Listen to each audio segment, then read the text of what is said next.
appreciated all the stories, and Molly's what I said when I was in my college days and partying days, but that's all behind me. Now I'm in therapy, and I started going to therapy because I got ghosted by this person that I was really into, and you know, the shitty thing about ghosting is that you meet somebody, you don't necessarily think that you're gonna fall in love, you hope, right?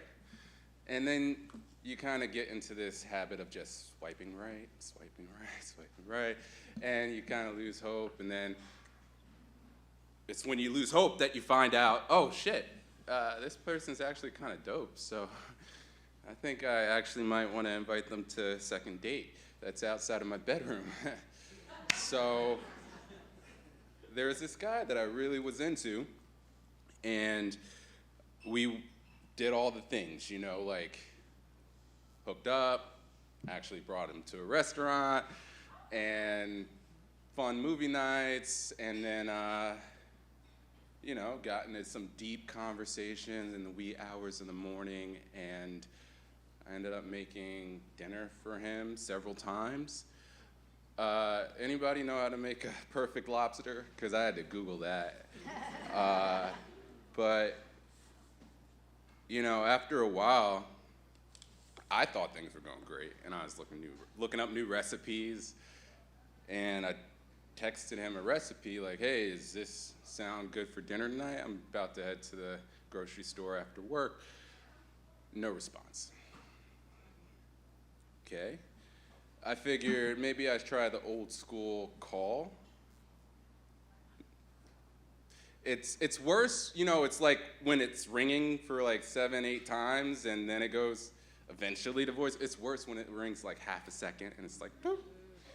Yeah, so started going to therapy, and I told my therapist, like, I don't know what to do, I'm really hurt, like this was a great person and I thought we were great for each other, but apparently they don't agree, so what's wrong with me? Can you fix me?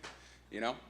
And in therapy, I did the thing where you tell the therapist, I'm ready to figure out what the fuck is wrong with me, and I'm ready to do the hard work and to talk to my parents about all the shit they did to fuck me up, and you know, work out a lot, be super hot, and find somebody new when I'm swiping. And then, you know, I seen my therapist for 2.5 years, and we worked through a lot of stuff, and he got me to a place where I was able to, where's that green button, by the way? I can't see a green light. Oh, that? Okay, all right, cool. So he got me to a place where I was like, not super self-conscious all the time, and for me, I was like, dude, I spend way too much time on these apps. Can you help me, like, actually get a real life? He was like, well, what did you like to do as a kid? I was like, I liked worms. And then I'd go to the lake and I'd fish. He was like, oh, you should try fishing. I was like, yeah, that'd burn a good day. What do I do with the other 6, though? Like, gym's only 1 hour. So he gave me all these suggestions. I started a saltwater aquarium. I started reading books again because my first job was at a library. I started meditating. Anybody do meditation? Yeah. That shit is boring, but it was really like helpful because I was constantly like compulsively swiping. So I was like, oh, yeah, this feels better to do this with my hands. So I go to the bar and I run into the guy. And I confront them, and I'm like, well, what happened? You know, I'm in my tank top, looking good, and they were like, what are you talking about? I'm like, oh, now we're gonna do the gaslighting phase. This is wonderful. He pulls out his phone, and he shows me the screenshots that he sent to his group chat, and the timestamps are there. I don't know if you know this, iPhones and Androids don't really get along. So my iPhone messages were being sent out of order, and their Android messages were being received out of order. And I thought that I was sending a recipe for dinner, and they didn't receive until the next morning. So they felt they were being gaslit, and that's why they stopped responding to me. So So I was like, oh, that's weird. And it sucks. In between that moment when I was talking to them at the bar, I had started seeing somebody else, and it didn't work out. So they started stalking me, and they fucked up my vehicle, they ripped my bumper off, and then my therapist is like, oh yeah, so this, I don't know, does the person you're dating know where I work? And I was like, I mean, I've talked about going to therapy a few times, I don't know, maybe, because, you know, you're probably one of the few black gay therapists in the Philadelphia area, so it's likely that he was able to, you know, deduce that. He's like, well, okay, all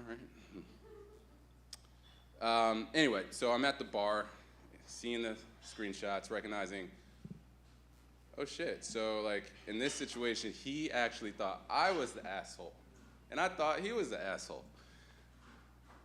It didn't go any further, you know. I brought him a drink, and I was like, sorry, but it didn't resolve, and that's fine. But the guy that I was seeing, you know, I stopped responding to him, and he wasn't too happy about that. So he started messing with my vehicle. And my therapist next week, I'm like going in to try to figure out how to fix the next thing about me, and the therapist isn't there, and he doesn't respond to my emails. And I'm like, so I go to therapy to figure out how to not get ghosted, and my therapist ghosts me? Interesting. Anyway, I see my therapist at the bar 2 years later, and I'm like, so, why am I that broken? Am I that fucked up? And he's like, well, I thought your person started vandalizing my car. I'm like, no.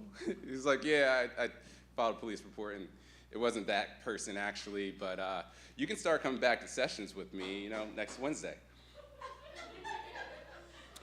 So that was the time when my therapist goes to me. Thank you.